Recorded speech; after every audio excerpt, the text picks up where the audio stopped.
Welcome to the Resume Storyteller, bringing you interviews with industry experts, regular folks who tested the job search waters and succeeded, and strategies to tell your story and land you job interviews. Here's your host, Virginia Franco. Hey guys, I have with me resume writer, career coach, and outplacement specialist, Matt Warzel. Matt and I have been connected for several years now, but he is a certified resume writing expert whose experience includes 15 years in HR, staffing, and recruiting across several different industries. His company, MJW Careers, assists companies in transition from downsizes to buyouts. And he also helps individual job seekers looking to advance their careers. So Matt, thank you so much for coming on. It's been a long time in the making. I've actually wanted to have you on for a couple of years now. So I'm glad we were just able to get around to this. Absolutely. The pleasure is all mine, Virginia. Thank you for having me. And I'm excited to hopefully there are a couple nuggets out there for your audience that can take away and actually have tangible action after this. But if not, here's my soapbox, so to speak, for a half hour to talk about anything I can to help. Love that. All right. So you have a super interesting background. You have worked in HR, you've worked in recruiting. We talked earlier, you've done a side business doing voiceovers. How did you come to be in this role? Because most of us do not wake up in the morning we weren't born thinking that we wanted to be resume writers and career coaches. Absolutely right. It's actually like that's the kind of the humor in HR is no one really wakes up going into HR. But now, you see a lot of folks studying it. But I was a victim of circumstance myself. I just graduated school with a marketing degree and kicked the tires I was in paper sales, mortgage, whatever that you could kind of get your hands on as an early career, kind of professional in Cleveland. And I had a friend in 2004 say you should, try out this staffing. And I was like, what's a recruiter? I didn't know any of that stuff. I had no idea it existed. And so she got me an interview at Aerotech, which I'll always praise. It's where I cut my teeth and learned my business acumen. Oh yeah. The guy who started the guy who owns the Ravens started it, although I'm a Browns fan. But Steve Bisciotti, and they really are. If anybody out there needs a staffing company to help them, check out Aerotech. They're in almost any location. But got into there, learned what recruiting was, what staffing was, and really kind of enjoyed it. It was very neat because, not only did they give you the base salary plus commission, which was, that was like the prize piece coming out of school, but it was hard work, long hours, but you really start to understand the inner workings. And I parlayed my skill, kind of what I had learned up until that point to get into HR recruitment, which is a totally different beast. I had gone from my clients being the companies of the world, like Fords, GMs, Chryslers, trying to find candidates for them. And now my clients were the actual hiring managers. So I'd worked a couple contract gigs at the time. That was big in Cleveland for HR recruiters was, contract 6 months, a year, whatever. And had worked for some Fortune companies and really understood how the inner workings, right? Like the behind the scenes stuff. So I really grasped a good concept of like, hey, what annoys my hiring managers? What makes them excited? And leaned on that throughout my kind of even today with my business. So went from part-time not part-time contract gigs into a full-time, moved me out to Los Angeles from Cleveland and my wife. And it was about 3 years out there until the meltdown happened in 2008. Yep. Got laid off early 2009, kind of made it through a little bit longer, but then they axed all us recruiters nationwide in our particular function that we were all in. And I was down and out, kind of, overweight. Wasn't going to church. Wasn't doing anything self-care wise. I was all just recruiting during the day, acting stuff at night, sleep, wake up, repeat. And it burned me out. So I remember still being, kind of in bed, just sitting there thinking like, what am I going to do with my life? And the anxiety came and I had that all kind of coupled with everything, but on my journey, but it really kind of got me to going, hey, wake up, do something. And I had done resumes up until that point and kind of did the coaching, if you will, the piece when I was recruiting. And I thought, well, I'll just do this, right? Just for a minute. I'll go see what I can write resumes for people, make them and have them pay me and see if I can make a business out of it. And as soon as I got the first client in 2009, end of 2009, I go, oh, okay, this might be something I can do while I'm, we still had unemployment, and just started really honing in on, the function, like what is the resume writing business? What's career coaching? All this stuff. And kept just working it over the years to now where I'm, I feel like I'm one of the people now that kind of has some expertise to share. You're finally on that side of things where you might be able to help out others starting out. So it really has been a cool journey for myself. But yeah, like you said, never in a million years. I mean, I wanted to go in advertising after school. I was writing, little scripts and trying to pitch them to places during interviews and say, hey, I want to be a copywriter. And that was like a hard nut to crack. So I just kind of was kicking tires. And like I said, got in HR then. Well, it's funny, I got really started formally in resume writing at the same time you did, also because of the recession. And like you, I'd always written resumes for free. I had no idea anyone did it for a living. But then the crash happened, and it makes you, just like what people are dealing with the pandemic now, it makes you really, really think about what can I do? And you have to get creative about your career at some point. Right. Victim of circumstance. And it happens a lot, I love that. Yeah. And I'm excited to see the innovation that'll happen because of what we're dealing with right now, in 5 years, 10 years. I mean, we're seeing it. Yeah. It's incredible. Right. It's going to be neat.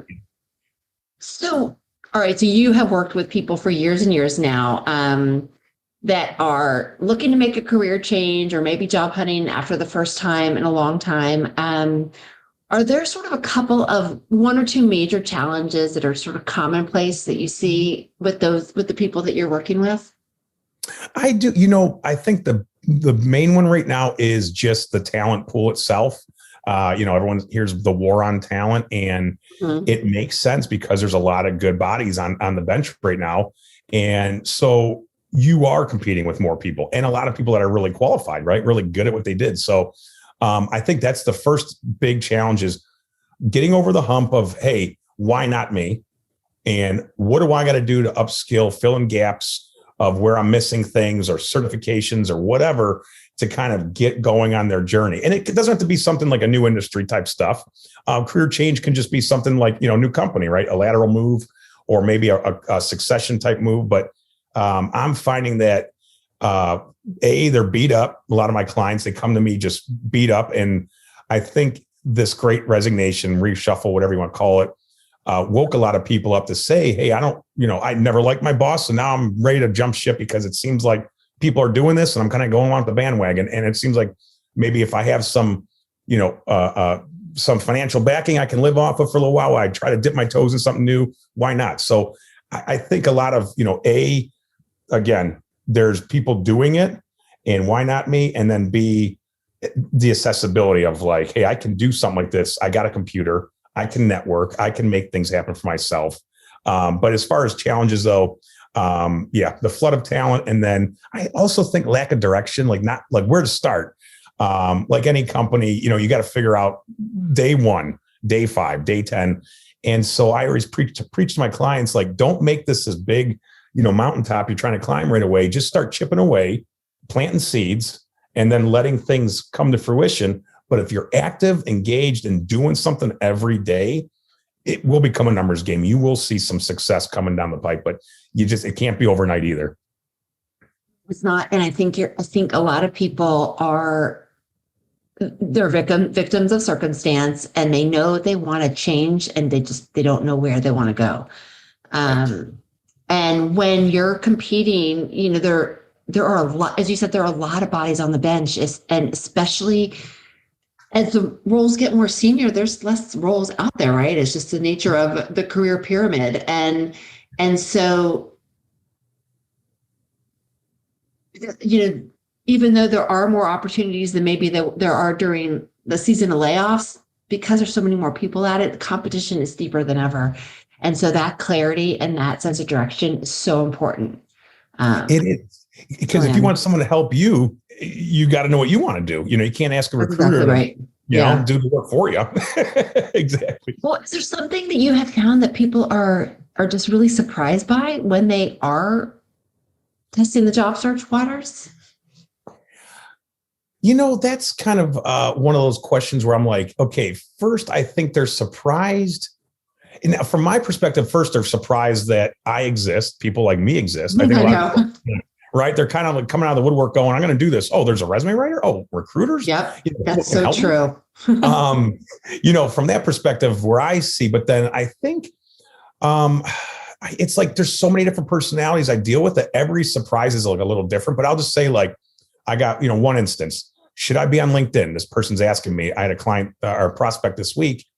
And I'm like, yeah, you're like a high level supply chain person. I think she was. And it was like, haven't you been on LinkedIn? So it's kind of like, I think people are surprised that there's things they could be doing outside of just going on Indeed, IBM.com, or wherever they go to find job boards the old way. And then if you try to tell them that there are new ways, it's like they get overwhelmed or it's almost like you kind of get that analysis paralysis where you're like, oh, that just sounds like a lot of work. I'm not even going to deal with that. Well, no, because competition is doing this. They're using LinkedIn, they're using network, they're leveraging ways to get creative, to cut through all the talent and be the one people want. I mean, there was a cool story of this guy that in New York City, he wanted a junior copywriter job at one of these top advertising agencies, something I wanted to do. And, he's smarter than me because he thought of this cool idea. So he did, he found the Venmo username of the hiring manager and Venmoed a request for, I think it was $50K or whatever, and just said first year salary for your next junior copywriter. And this guy, the hiring manager, got it and was like, oh, wow, that's pretty, bold. So they interviewed him and gave him an internship. Oh my God, that's brilliant. Just got to find neat things. It's guerrilla marketing. Well, you know what? And have you read that book about guerrilla marketing? David Lee, what is his name? I know you're talking about different articles that kind of gave me some explanations, but never read the whole thing. No, not completely. I had him on my podcast. Now I'm embarrassed that I can't remember his name. But I have found that I don't know how to say this. It separates the people that you can tell really want to make a move versus the people that are like, yeah, I'd be open if something happened, but I'm not really all that happy. When you say, look, if you're really serious, then you need to do more than just applying online. And it's the people that a lot of times it's the people that are like, okay, I really want to get out. Let me try these new ways. That's sort of telling as to how eager they are to really make a move.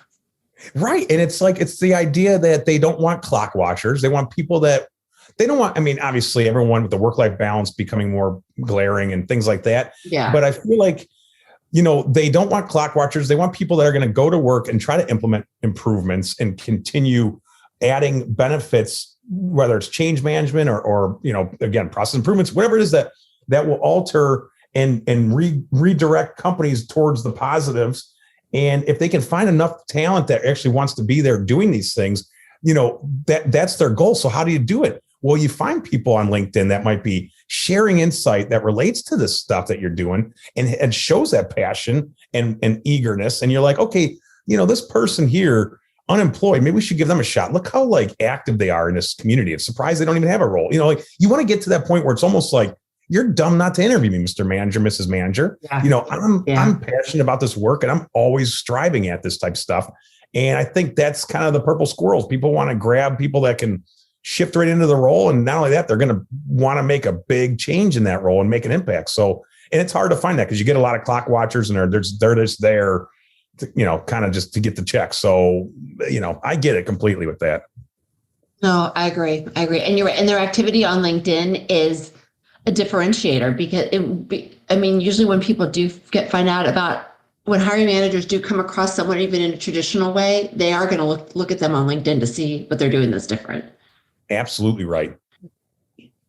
So what advice? Oh, go ahead. I was going to say, and I saw a Indeed poll that was out last year that about 90 to 95% of recruiters are sourcing or vetting on LinkedIn, meaning finding you or going and double checking you.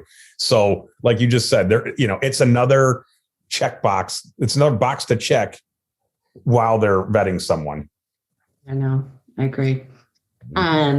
what advice can you give someone who is thinking about making a career move? Like before, what are the first things they need to do to sort of get ready for their job search?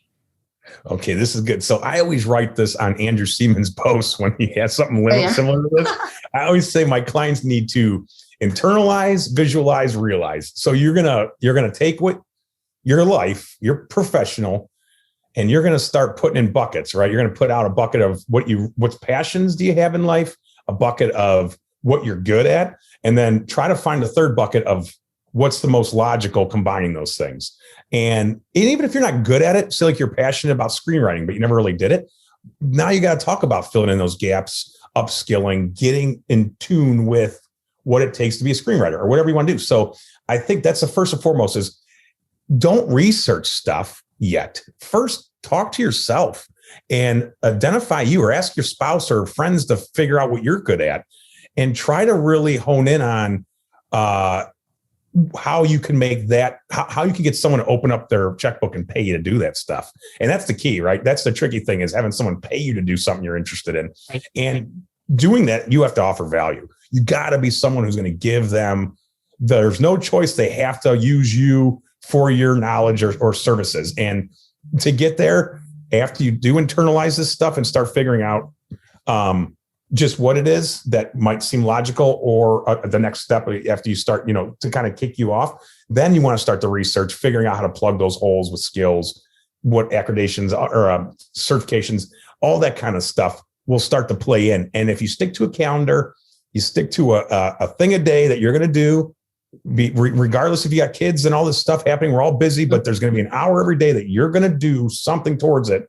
Eventually it'll snowball into 2 hours. And then it'll take over, some more time, because you're going to be more excited and you're going to have more direction. But you got to start kind of diving into these worlds, so to speak, and figuring out just where you might fit. And then you go from there. Internalize, visualize, realize. And so ideally, it sounds like you're saying come up with something that is at that, I guess, crossroads of what you're good at, what you like to do that you're good at, and what someone will pay you that is a combination of those three. And then you go about doing your homework to figure out how you can close the gaps to make it happen. Is that right? That's what I would go with. Yeah, I think that seems to be kind of a logical approach for day one. I love that. And what I love is that you didn't say, get your resume done, get your LinkedIn done, because without that sense of where you're going, it informs everything, what you write, the kinds of companies you target, all of it. Absolutely. And I do that with clients that come to me needing that aha moment. I say, well, we're not going to be able to write this until we both are on the same page with what we're messaging is going to be, with what we're broadcasting. So little chips at the big rock. And what about someone who has been job searching? So this is sort of comes to you later in the process, where they didn't maybe internalize, visualize, realize. They're engaged in job hunt. It's not going well. How do you help them? What advice do you have to help someone regroup? Now that's where you hire me or you. This is where you actually want to come in. Yeah. So if you know what you want to do and if you're struggling, there's something happening in your job hunt. Most likely the resume or communication breakdown that you're having when you are approaching people. That seems to be the top two. What's your brand? What's your brand, if you will? And then when you approach people, how are you coming off? And I can't tell you how much it annoys me at people that have bad communication. I'll get people who are like, help me with my resume. And they won't even say anything going into it. And of course, I'm like, I'll email them back, because it's like, hey, okay, I'll talk to you. But if you're approaching me like that, how are you approaching recruiters and hiring managers? And I'll tell you, if you are being casual, like everyone owes you something, you're going to be on a bench a lot longer than you think. So if it's not a communication thing, it might be a branding thing. What's your resume look like? What's your LinkedIn look like? What are you doing? What's your strategy? I have strategy sessions with my clients that'll fill up their calendar. Like, here's Monday, here's Tuesday, here's Wednesday. And none of them are all just around job boards. Now, job boards is still a piece.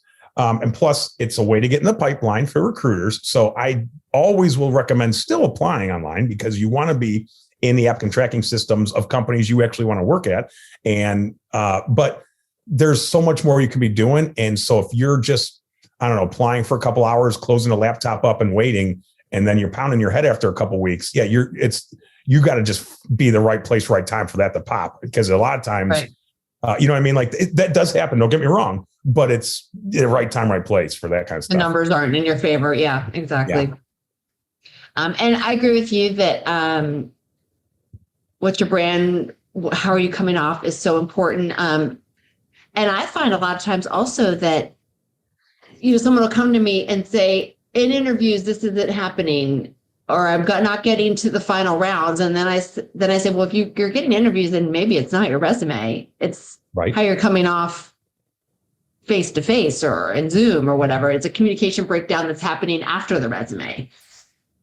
Absolutely. So sort of understanding where in the pipeline things are failing is really important. It's spot on, because I'll get people coming to me that are getting interviews and they're like you said, they're not closing. And that's where you really got to kind of peel off the layers of the onion of, what are you doing in that room? How are you answering the experiential questions? How are you answering the behavioral questions? How are what's your formula? And you'll start noticing a lot of people, they have the skills, but they just don't know what to talk about. And it's like, well, let's hone in, let's reverse engineer. You're looking at this job opening. They got 6, 7, 8 things on it. Can you do 6, 7, 8 of those things? If so, embed some of these narratives that show not only can you do that stuff, but here's how you did it at your prior employment. Here was the very cause and effect. You did this. This is the action it took, the positive that it took for the company. And yes, that's the same exact thing you're going to be doing over here. Employers like that. It's like you're coming right in with the right skills. So try to build your narratives for the interview room based off of what they need and what their pains are because of the opening and how you're going to make their life easier. And if you lean on those kind of ideas, I think that the interview will go much smoother and you'll have much more confidence, because then you're going to go in there going, I can't wait to talk about these 10 projects, because they're all going to resonate.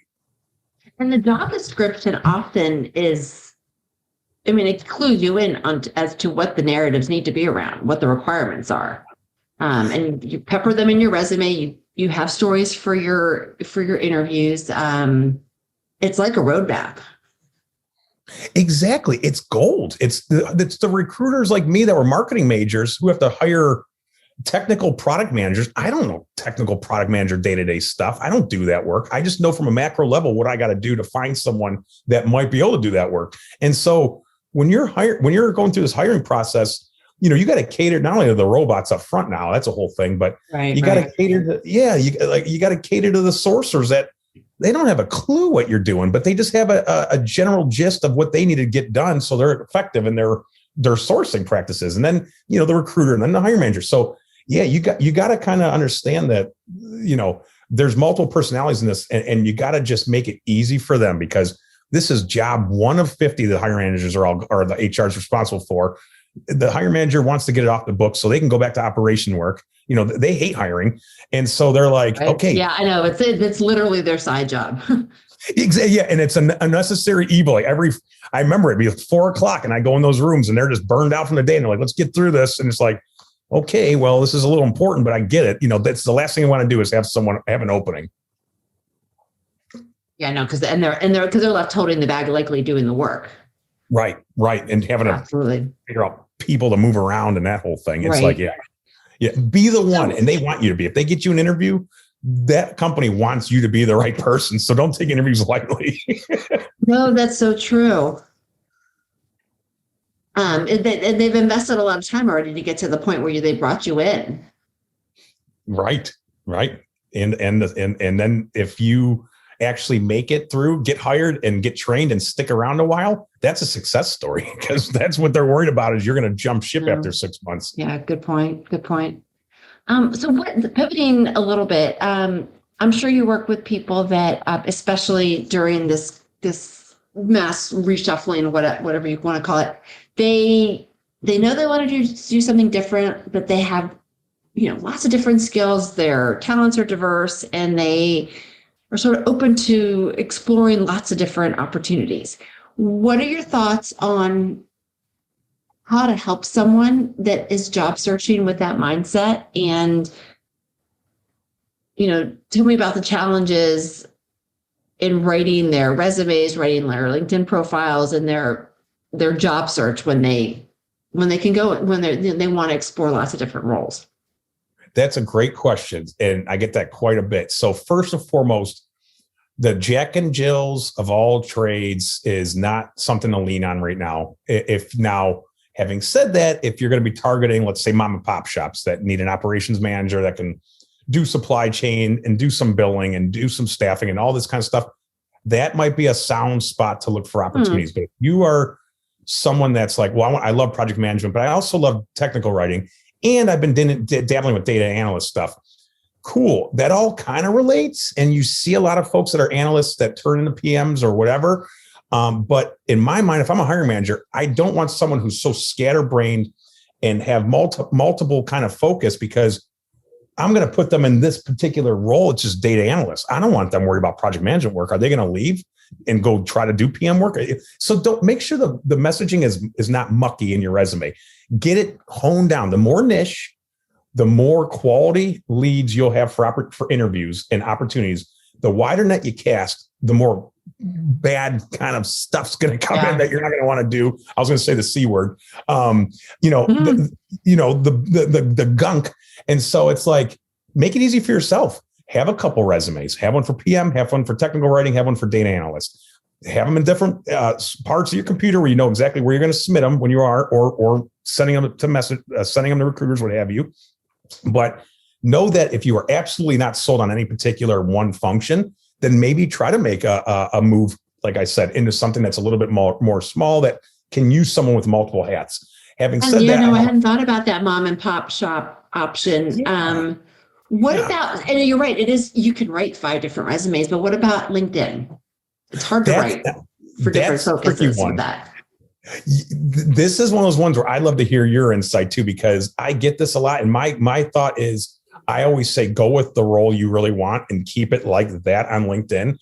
Because again, you don't want to be this Jack and Jill of all trades. Having said that though, you could build in those other skills, bake them in, get them apparent, but I would just stick with one theme, if you will. You don't want someone who hiring manager's getting. Virginia over here is PM, IT, and supply chain, but the one that we're interviewing is just supply chain. Why is, and that's the whole thing. That's why I always say LinkedIn's and resumes should be almost near identical, because I want the same candidate here and here. I'm not worried about them being cute on LinkedIn and a little savvy or whatever, and then the resume is very professional. It's like, no, these are hiring people. They're in a rush. They need the right person. Keep it easy for everybody. So if the recruiter finds you on LinkedIn, the hiring manager has your resume, it's in sync. So that's my thought. But again, I'm always open to hearing about this because it's something tricky. And so I agree with you. Resume and LinkedIn have to have the same themes. When someone really, let me back up. I think hiring managers think they want someone who's niche, but once they hire them, they're delighted that they have all these other skills. But you're right. They are looking to solve a need. They're not looking for someone who can solve lots of different crazy needs that are unrelated to what they need at that moment. So when someone has a couple different options that they want to explore, I like you say, let's pick one. And which one you pick is going to depend on what's going on in your life. Like if you need a job tomorrow, you might go with the approach on LinkedIn that's going to help you land the most quickly. If you've got all the time in the world and money is no object, then maybe you go after the one which is the one if you close your eyes and could dream up the perfect role, this is what it would look like. But then you write about all the other skills as best you can within the lens of what that target is. But I like the idea of, if you really want to be a Jack and Jill of all trades, then you need to look at companies where that sort of talent is embraced. And maybe it's a startup, maybe it's a mom and pop. But it boils down to what you want. But I do try to get people to focus as much as possible because it makes it really, really hard. Exactly. And you're right, though. Think of your drivers, and that will dictate a lot too. If money's an object, if money is something of utmost importance, then that mom and pop stuff, I doubt they're going to pay you. If you were making $200K a year, So Right. Everything's going to be give and take. Life's a series of trade-offs. My realtor used to tell us when we were looking for a house, and it makes sense, No, 100%. So we've talked about a couple of them, but I'd love to hear from you. Is there something that drives you the most nuts when it comes to job seeker mishaps, things that you sort of see people doing over and over again that just make you cringe? This is really specific, only because it happened to me this morning. Fresh. I do not like job seekers on LinkedIn that hide their contact and hide their availability to contact them. If you're on a job hunt, get your email, get your phone on there, get it up to date. And I would say, don't put an email blocker behind if someone wants to contact you. You get that kind of thing where people are like, you can't contact me unless you know my email.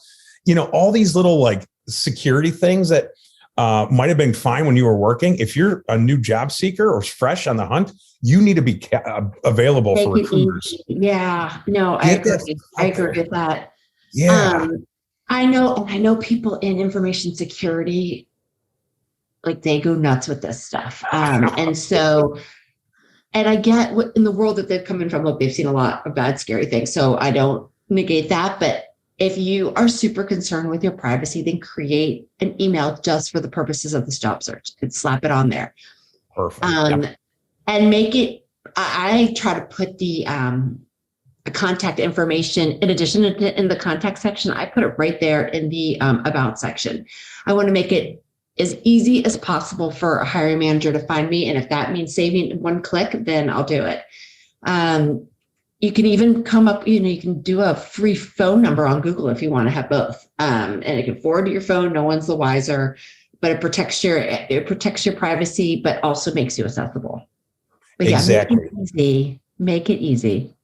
Exactly. And recruiters are taught and trained to find contact information of people they like. I mean, that's the next step. If they find somebody that they like, if they can't contact you, they're busy. They're going to move on and they're going to hate that they couldn't, but you got to let them get a chance to, because that could be the role that is the one you've been waiting on. Right. You're right. And we've seen how inundated recruiters are. So whatever you can do to make their lives easier, it make you a more viable candidate for sure. Mm-hmm. All right, so switching gears, this is a little bit of a heavier topic. There is always talk about discrimination, right? When it comes to hiring practices, there's all the isms, ageisms, sexism, racism. Tell me about what advice do you have for job seekers in terms of navigating this? Does it inform how you write your documents and coach people? I'd love to hear your take. Yeah, that's a good topic of discussion. And first off, I mean, I'll be blatantly honest when I say it sucks that it happens, and it's not something you can control. So don't be the advocate for whatever you think in terms of, hey, I'm going to be the one that, don't give in, because even if a company A wants to do that stuff, there's a company B, C, and D that aren't. So first and foremost, don't beat yourself up or feel like you have to make the change, because there's going to be habits like this until the end of time, right? There's always going to be hiring people at certain companies that just are unethical. So first and foremost, don't beat yourself up and have to be the one who's going to advocate for the change, because it's hard as heck to do anything change at a corporation. So do what you can control, right? If you are worried about ageism, get stuff off your resume that may think that there is some sort of dated candidate. Make it easy for you to at least get to that next step, where then you can give them all you've got during an interview or the vetting session when they're sourcing you, and it gives you that chance, right, to get on the horn. And that's all you can really do at that point. There's nothing else you can do to sway them if they're going to be unethical. So things like, your graduation degree on your graduation date on your degree, if it's 1987 or whatever, do you need it on there? No, because as a recruiter, all I cared about is that you have a bachelor's, because that's all this job is, minimum bachelor's. That's all I really care about. Do you meet that? Do you have jobs from Microsoft in 1985 to 1990 on your resume? As much as you loved it, it might not be relevant anymore, right? I mean, so we got to think of ways to make it less is more for you and give you a fair shake in the process. But in terms of the generality of discrimination with hiring, like I said, it stinks, but there's nothing me and Virginia are going to be able to do today to alter that type of thinking at some of these companies. If you want to advocate, great, but don't do it during your job hunt. I agree. Exactly. And right. Start a group and do it on your own time because it takes a lot to change things. So you might know this because do you use LinkedIn Recruiter for your role, or do you use Sales Navigator? I did both before, and I just didn't see the benefits as much for me personally, having to lead gen off of LinkedIn. So I didn't find much value in it for me personally. Well, I don't use it, but I did take the NCOPE class that the National Resume Writers Association offers to help understand a little bit more about LinkedIn's algorithms. And one of the things that I learned that bummed me out was that one of the search criteria that someone can use when using that LinkedIn tool is it's where they literally can click under education. Basically, if you don't list your dates, your undergrad won't show up in your search. And so that might hurt you if you're looking for, if you're being sought for an opportunity where the bachelor's is required. Right. Which sort of dings, it's because I always take the education dates off the resume as well. But now on LinkedIn, because of the way the queries get done,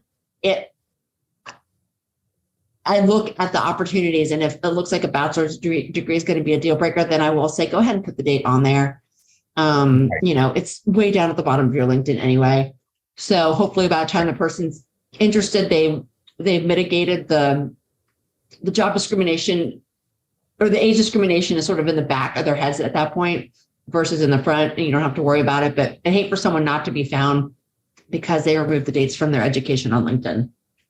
Yeah, I never heard that. And that's crazy to me that they would actually knock you. I mean, that's the problem with the algorithm. And you know what? In a year from now, it'll be different. It'll be something completely different. Right, exactly. It's wild. Exactly. It's just a factor, but and so you're always balancing the opportunity against the ism that you're managing. So right, exactly right. Well put. So let's say you are at a dinner party and someone comes to you and says, I'm getting ready to start job hunting. What are one or two tools that I have to get started? What would you say to that person? Well, I won't say LinkedIn is one of them, but LinkedIn, it's a necessary evil. It's the sandbox, right? We all live and play in as hiring managers, recruiters, even people like us, career coaches type stuff. But your colleagues are on there. There's managers that you aspire to be on there. There's plenty of information that you can get. There's plenty of informational interviewing opportunities that you could try to tickle some people and ask them if they wouldn't mind bending the ear for a minute. So there's so many ways to use it that I cannot emphasize enough. It's not just a social networking platform. There's a lot of it's a CRM plus a social network. Right. And a huge amount of potential for doing little backdoor actions like trying to get in faces of people that might hire you someday. So LinkedIn, I'll say, is my number one, just because it is what it is. Unless I go start a social media network that has 300 million users, whatever it is, billion users. It is what it is right now. And then, so I'm a big advocate of there are niche boards, and I'll just share a couple right here. I'm a big advocate of finding niche places to live. So one is this. I just discovered this one this week. It's called, I'm sorry, I got my tab, hrjobsremote.com. I thought that was fascinating. It just came up and it's starting to make traction. This guy's got a real nice interface of how to use it. If you're interested in perhaps freelancing, look at freelancewritinggigs.com. That will help, right? That's a pretty cool one if you're in that kind of world with us. Then if you look at, there is one more I want to share here. It's called Fishbowl. Now Fishbowl is, I want to say Ladders owns them. One of those ones own them, Ladders or Salary or Glassdoor. Anyway, fishbowlapp.com.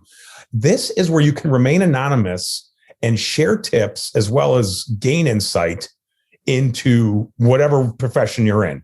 I've been using it a lot this past couple of weeks since I learned about it. I love it. Also, and it's similar to Glassdoor. But fishbowlapp.com? Yeah, fishbowlapp.com.